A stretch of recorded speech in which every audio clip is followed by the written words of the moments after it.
La pittura di Eugenio da Venezia si dipana tra pace e armonia all'interno di un legame stretto con la tradizione coloristica veneta a partire dal Rinascimento, una creatività che si unì con la prima generazione della così chiamata Scuola di Burano, artisti quali Pio Semeghini, Umberto Moggioli e Gino Rossi, e dall'impressionismo francese.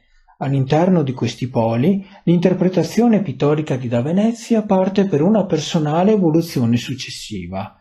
Dall'incontro con il pittore Pierre Bonnard alla Biennale di Venezia del 1934 apprende il concetto chiave della poetica pittorica.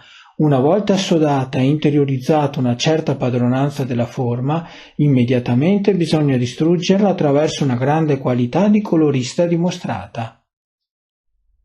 In sintesi, una predisposizione interiore al post-impressionismo di derivazione francese, che unita al Consiglio di Bonnard vive nel contesto territoriale determinato dalla scuola di Burano, portando Eugenio a dipingere all'aperto con tonalità mai accese e chiassose, una pittura magra sulla tela, dal tocco appena accennato ma nel contempo deciso e non esitante.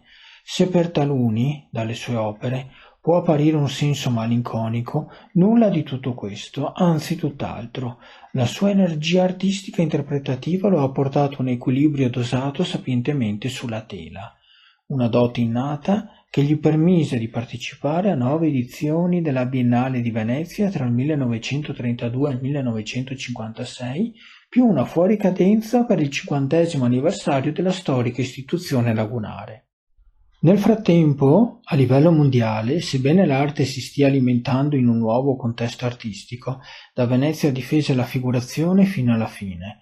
Probabilmente questa sua posizione fu un limite che invece superò Giuseppe Santomaso, amico negli esordi artistici, passando dal figurativo a interpretazioni astratte. La critica del tempo, come per altri suoi coetanei, si è molto focalizzata nell'esaltare il periodo artistico dal 1935 al 1960 circa, però, come per altri maestri, non bisogna mai dimenticare l'intero iter.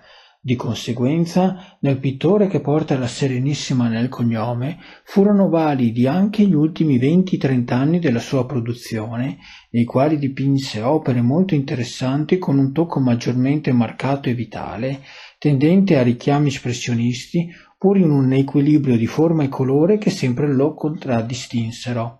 In memoria, una mostra virtuale, a cura di Alain Kibilot, attraverso le sue pennellate e la sua pittura.